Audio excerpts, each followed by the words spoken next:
Ladies and gentlemen, please take your seats. Please take your seats. And we will ask everyone tonight, if you would like to get a drink, please go to the bar, get the drink, and leave the bar as well.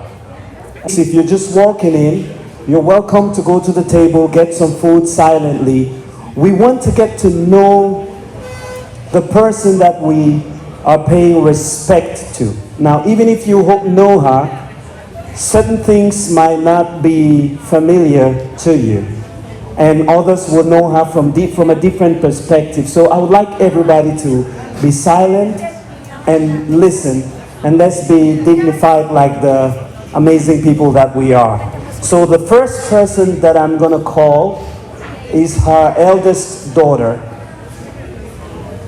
She's an amazing woman. She loves to live life. She understands the essence of making use of every breath that you have. I know this because we were celebrating her birthday. I believe it was a couple of years ago or last year. My memory reminds me, well, doesn't fail me, in Turks and Caicos. And today she gets to mourn her mother.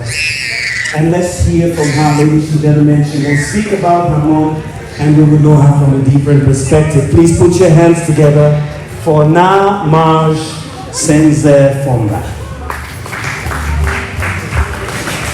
Now that was weak. I would like everyone to encourage her, especially on a day like this. I'll tell you this, everyone. Silence, please.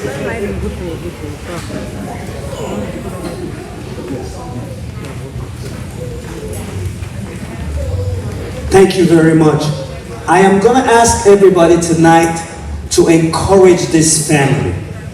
When someone passes away, no matter their age, it is very, very painful to the family.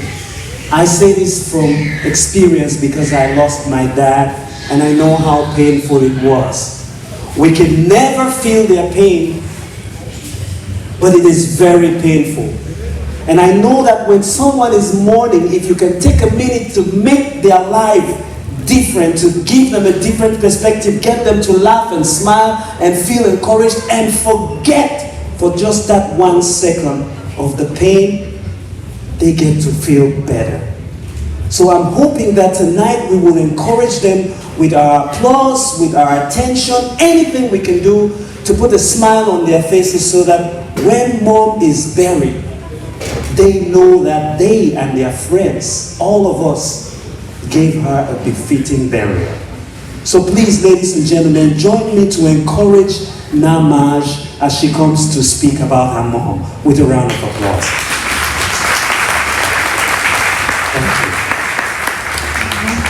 Thank you, Benji. Na Maj, you've got to smile with everything I said, you know. Let's see the smile. Yes. I'm smiling. I'm smiling.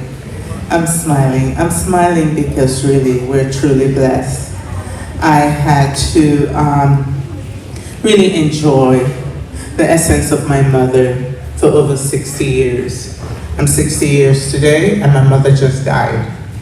So many children out there did not have the opportunity to grow old with their mom. And so for that, we thank the Lord. We cry because we're gonna miss her, but trust me, we are truly blessed. All of us are in our 40s, 50s, and 60s. So thank you, most gracious God, for that blessing. Okay, before I continue, I want to invoke the presence of one of our sisters who's not here today, Jackie. She's in Cameroon. Jackie is a backbone. Jackie is who makes our lives here in America possible, because she's back home doing the hard stuff. ever since Dad died till today, with Mom's passing, Jackie has been the one holding the family intact back home. We cannot say thank you enough to her. We cannot appreciate her enough. I just wanted you guys to know that we all stand on her back. And just to take that moment to help me give a round of applause for our sister Jackie, who's not here tonight.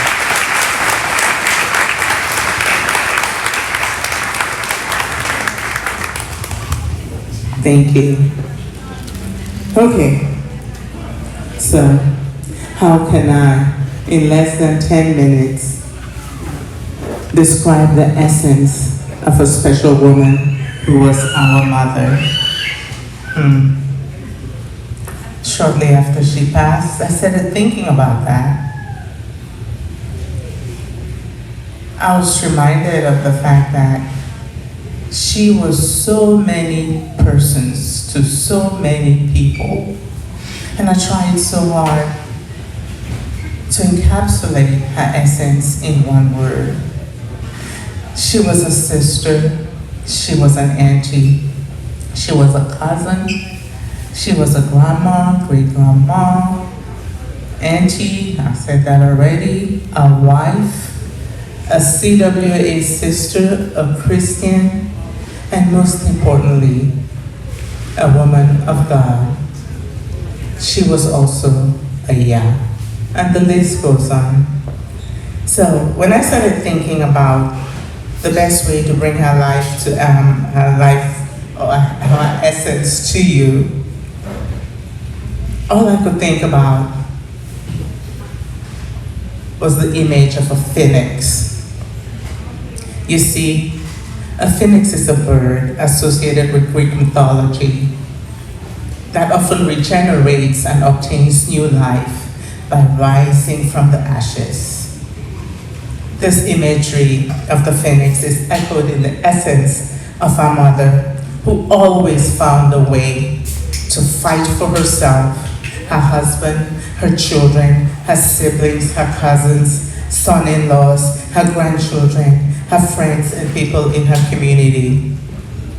As a young baby girl, born in Nigeria, her mother died when she was an infant. As the story goes, her father was so distraught that at the death of his wife, he burnt all the pictures of her. So Mom grew up never ever knowing what her mother looked like. And not having a mother she could lean on for those very important lessons of motherhood and mothering that we all take for granted. Now, having 5 girls at a time when the African tradition valued the boy child more than the girl child was also a life-defining experience that needed insights from a mother to navigate. But while she never had that luxury, she was not going to let that stand in her power. And like a phoenix, she rose. She rose to be a loving disciplinarian of 5 girls whom she was determined to raise to be resourceful, professionals, domesticated, creative, resilient, and respectful contributing members of society. Her cousins, some of whom are here today, her nieces, her nephews, she's smiling down on all of you, especially our brother Victor, who grew up with us, and our friends who came to the house all the time, and so many other children in the communities that we lived in benefited from her resolve to teach, mentor, and advocate, especially for a woman's ability to be able to learn important life skills, defend her family, and rise no matter how many times she falls. From making sure that many women learn how to use their hands and creativity to fend for themselves and their children, be an entrepreneur, professional, know how to sew, host the most decadent parties, You can see where Lee got her traits from. Learn how to sew, design, be a fashionista, and create beautiful spaces. Mom was determined to leave behind not only pictures of her, but her essence etched in our memories and in who we are. Mom was the ultimate family experience curator.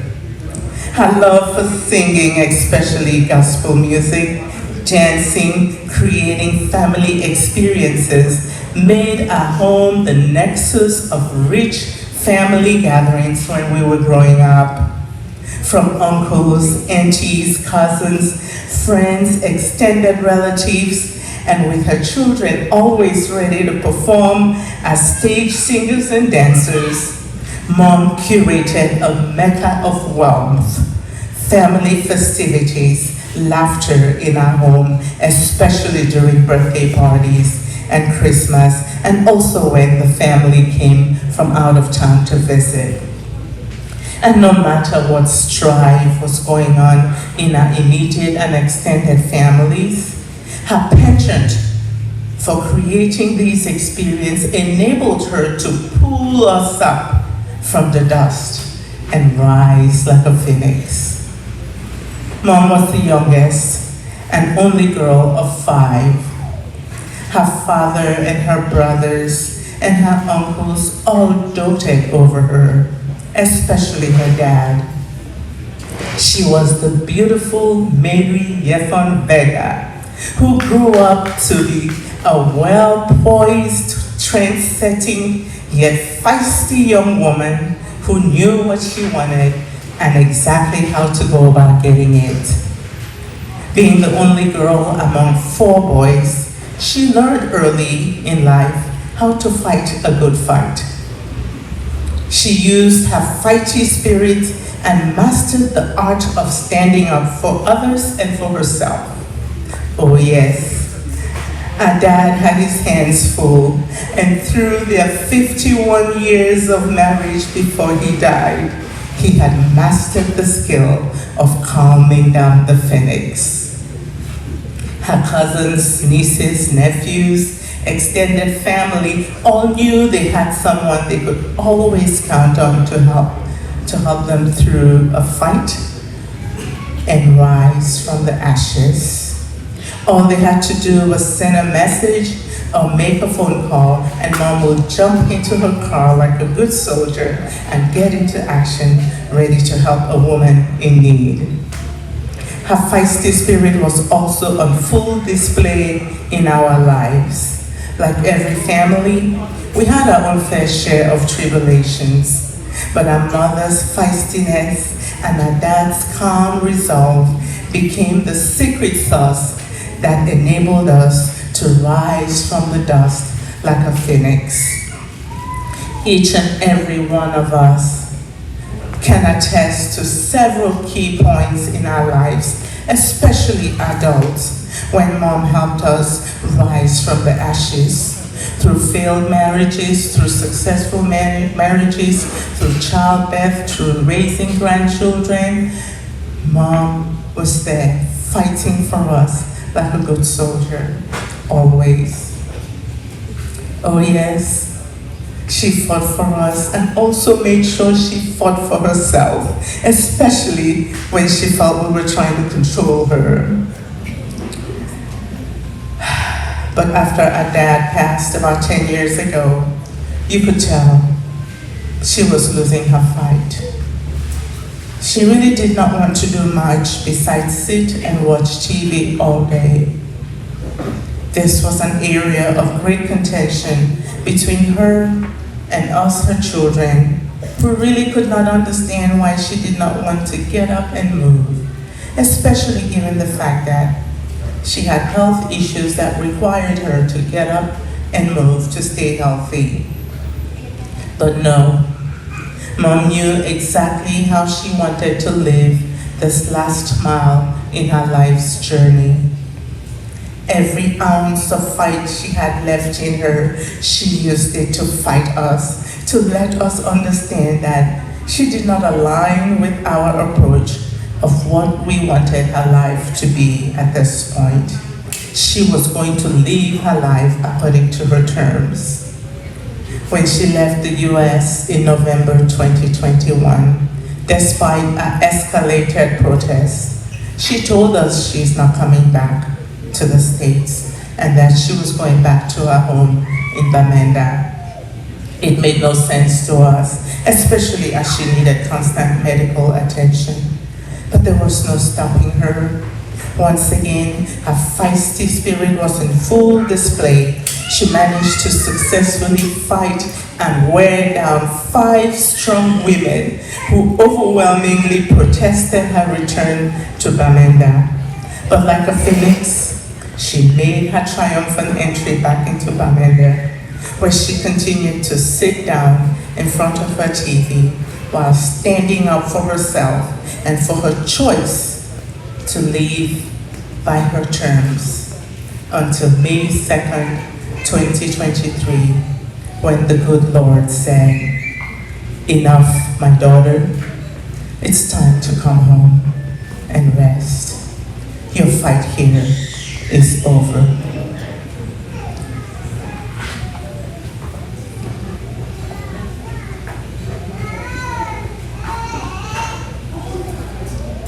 Mom, Mama de Mama, Grandma, we love you and we miss you. I hope you know that your essence is forever etched in our memories and in who we are. You did a great job raising us, Mom. I know you know that. And I hope you know that we do appreciate you. So rest in peace, Mama. And let the good Lord be your fighter. Amen.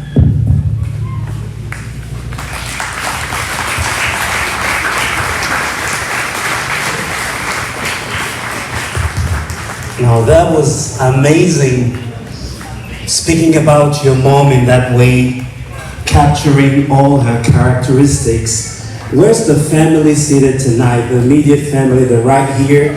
So when she was speaking, I picked up on one thing she said. She said her mom was a contributor in the community. And the best way for you to honor your mom is to be contributors in the family, in the community. So I'm just hoping that after this, you people will just contribute some money and just give it to me so that I can survive. You understand? Nevertheless, that woman fought. If you heard her speech, everything she said, she talked about a fighting woman. And it reminds me of a friend of mine who wrote an essay when we were in Form 3. They told him to write an essay of 1,500 words about a fight. And it went something like this. I know a woman named Sendze. That woman fought. She fought for her children. She fought ill health. She fought to go back to Cameroon. She fought and fought and fought and fought and fought. She fought. She fought and fought and fought and fought and fought. Even when they thought she was going to stop fighting, she fought. In conclusion, that woman fought. And right before she died, they thought she was just going to die like that. She fought. Your mom is a fighter. Can I get an amen to that? Ladies and gentlemen, the next person that I'm going to bring is the middle child. And you know, middle children, they're not too close. They're very close to the beginning. And they're very close to the end, you understand? So this one right here has warned me that I have to give her a chance to speak about her mom. And tonight, because we want to honor your mom, we are ready to hear everything that you have to say. And what we have entitled what she has to say would be My Mother's Mother. especially because she was named after her mother's mother, her grandmother. Ladies and gentlemen, please put your hands together for Mrs. Yaya Sendze Musata, the middle child.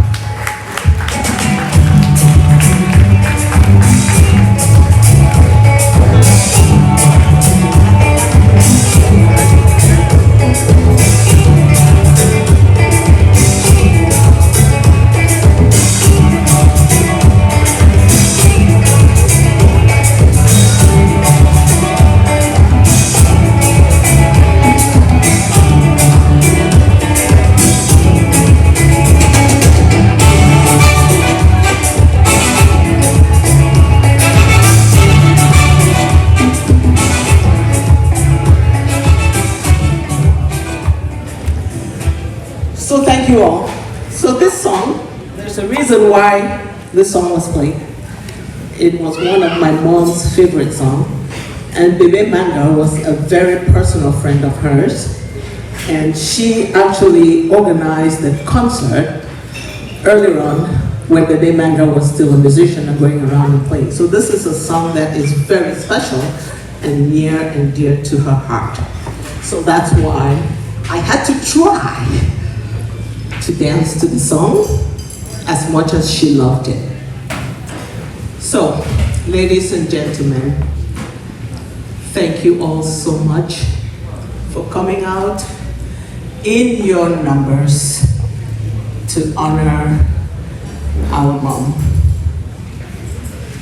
We gather here today to honor and celebrate the life of a remarkable woman, a mother and a loving grandmother who touched the lives of everyone she encountered. You are going to find that we will all probably use the same adjectives to describe our mom because that's how consistent she was. So again, thank you all for coming out in your numbers. We bid her farewell, but we are not only going to bid her farewell today, but we're also going to celebrate her in a very special way. Now, when Bendrix introduced me, he said that I am named after my grandmother. And so, not only did she name me, but she did that so I could probably carry the legacy of her past. Yes, she left us on May 2nd, but she has left an indelible mark on our hearts, and she will forever alter the course of our lives. One of the most extraordinary aspects of my relationship with my mother was the profound connection we shared through the absence of her own mother, my grandmother.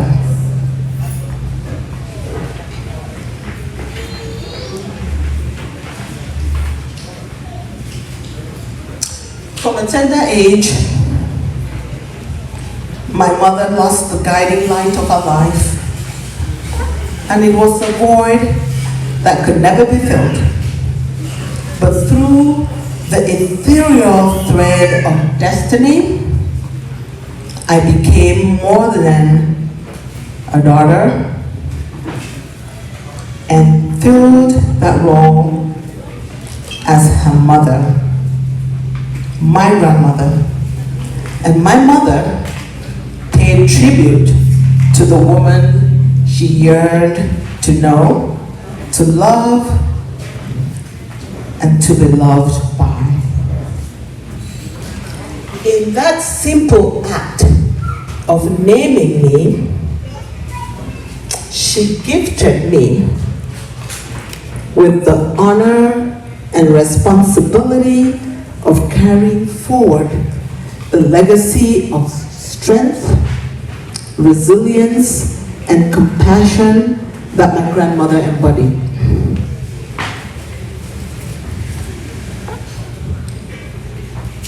As her mother, I am also the middle child, like Bendrick said, and often played the role of mediator and negotiator.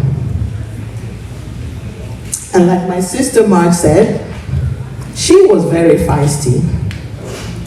And she could get from 0 to 100 in a minute.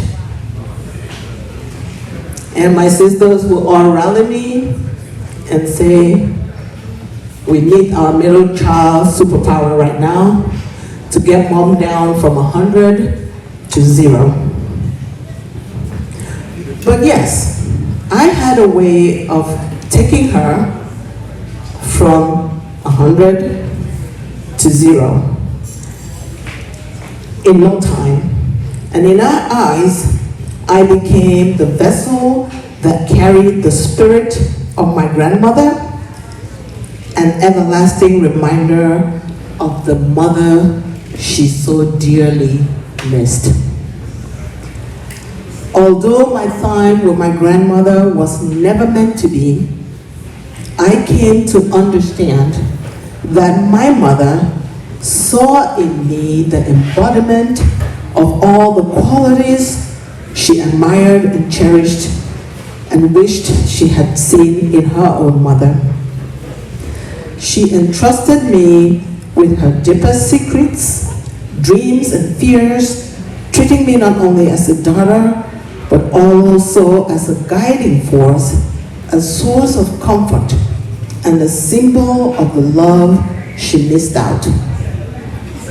My mother's unwavering love and devotion were awe-inspiring, and despite the void in her heart, she poured all her love, affection, and nurturing spirit into her relationship with her own children. Every day, she strived to ensure that our lives were filled with the happiness, security, and opportunities that she longed for in her own childhood. Her determination to create a unique bond with each and every one of her children that she never had was a testament to her strength and resilience. And through it all, she never let her own pain overshadow the love she had for her children. Now I'm going to digress a little bit. The reason is because many people have asked about her short autobiography that is published on the memorial website. And many are wondering why it is written in the first person. And for those of you that happen to have been at Mass today, heard Father George say, yes, she actually authored that piece. Let me tell you all a little story about how that came about. Our mother took ill in 2021. And at that point, she was living with me in Colorado. She ended up in the hospital for a very long time. First in the hospital and then in rehab. And after she came back home from rehab, we started talking. And she started coming to terms with the fact that her life might be coming to an end. And so my sisters and I talked about it and said, maybe we should approach her and ask if she would be willing to start writing her autobiography, because our dad already set the trend, and he told us, when I die, I do not want anybody to come talk about me that does not know me. So our dad actually took time and wrote his own book about his life, a 400-page book, and his autobiography that he wanted us to publish when he died. So we tried to convince Mom to see if she was going to do the same, and she told us, hell no. That's the feisty woman that she was, right? She said, hell no. She says, your dad wrote a 400-page book. You guys are not getting me to write anything. So we let it go. And the middle child went to work. And after 4 days of trying, she finally acquiesced. And one day, I am sitting in my bedroom, and she walked in with pieces of paper where she had actually handwritten her autobiography. At that point in time, I took it, but I was a coward. I'll be honest. I was a coward, and I didn't want to read it, and I didn't want to type it up because even though I was trying to get her to write it, I wasn't ready to make that journey and to put it down in writing because it would mean I was actually admitting that her life was coming to an end. So on May 2nd, when we lost our mother, I had moved from Colorado to California, and God forbid I could not find those pieces of paper. I tell you, I had lost my mother, I was in pain, I didn't know what I was going to do, but I was determined to find those pieces of paper, and at 1 a.m., I went to a corner in my house and I said, Mom, you can't do this to me. I cannot remember for the life of me where I put these pieces of paper. And I cried and I cried and I cried and I said, I know you're going to be disappointed because after I gave you hell, you took the time, you wrote this thing, and now I can't find it when we need it the most. So I went to my home office and I stood in front of the bookshelf and I stretched my hand out and I picked a book. And I opened up that book and there were those pieces of paper. And I said, thank you, Mom. And so I sat down that night and typed up all of it. And so that is a tribute, really, to how present she has been in our lives, and how when things are difficult, somehow she rises like a phoenix. And even though she was dead, she sure did rise up as a phoenix to allow us to be able to tell her story. So that story is actually her story. She wrote it, and I actually have the manuscript of what she wrote. So just wanted to share that little bit and to just let you know how phenomenal she was. As stubborn as she was, when she acquiesced, she did beautiful things. So, I owe a lot to my mom. So often, people have complimented me on my strength, my courage, and perseverance, and though I owe that to my dad as well, Mom was by my side at some of the most pivotal times in my life. My graduation from École Normale, my mysterious trip to the United States, where Dad didn't know I was traveling with them, and I showed up at the airport and he was like, where are you going? And Mom is like, yeah, she's coming with us. My knock door to my husband of 25 years was at her house in Maryland. She actually did that for my husband.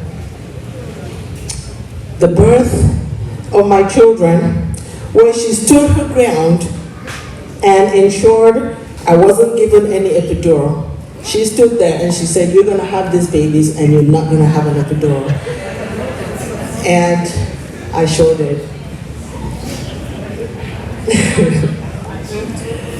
Well, Mom, I could talk about her all day long. My sister said a lot, but she modeled for me and my sisters resiliency through life. She taught me how to take my lumps as they came, how to handle them with grace, and to always count my blessings, as she would sing one of her favorite songs, which was sung today in church, "Count your many blessings, name them one by one."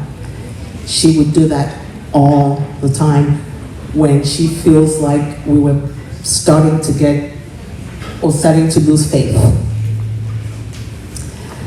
I will forever cherish the memories we created together, the laughter we shared, the tears we shared, and the countless moments of tenderness that bound us. My mother's love was fierce and unconditional, and it provided me with a foundation from which I could explore the world, discover my own identity, and nurture the dreams that she so fervently believed in. Today, as we say our final goodbyes, let us remember the extraordinary woman that my mother was. Let us honor her for the love she bestowed upon her children and family, for the sacrifices she made, and for the enduring legacy she leaves behind. Though she may no longer be with us in the physical form, her spirit will forever live on within the hearts of those she loved. As we bid farewell to my mother, I find solace in knowing that she has been reunited with her own mother, her husband, and brothers, embracing the love and warmth she had longed for. May they find eternal peace and joy in each other's presence. Dear Mother, you may have looked up to me as the embodiment of your lost mother, but it is I who looked up to you as a source of unwavering love and inspiration. Your legacy of love will forever guide me, and I promise to carry your spirit forward, ensuring that your memory lives on in the lives I touch and the love I share. Mommy, you passed away calmly, without pain, but with dignity, as the brave and strong woman you had always been. I am a proud daughter and grateful that this was possible for you. I know the resiliency I witnessed and learned from you is also part of my lifeblood. My determination is that your legacy will continue to thrive through my sisters and I, and we will carry on your efforts to inspire people to live vibrant and passionate lives with joy and love. I am also determined, Mommy, to continue to pay forward one of the greatest gifts you gave me, the opportunity to experience the power, vitality, freedom, creativity, and passion of a fulfilled life. Rest in eternal peace, dear Mother. You will be deeply missed, and your love will forever remain etched in our hearts.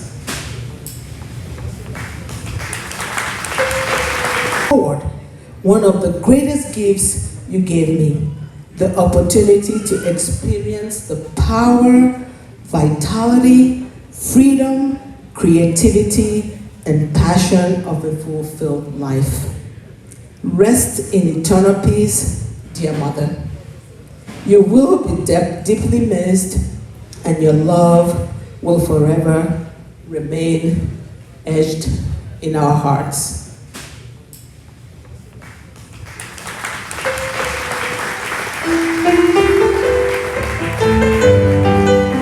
The saying, the apple does not fall far from the tree.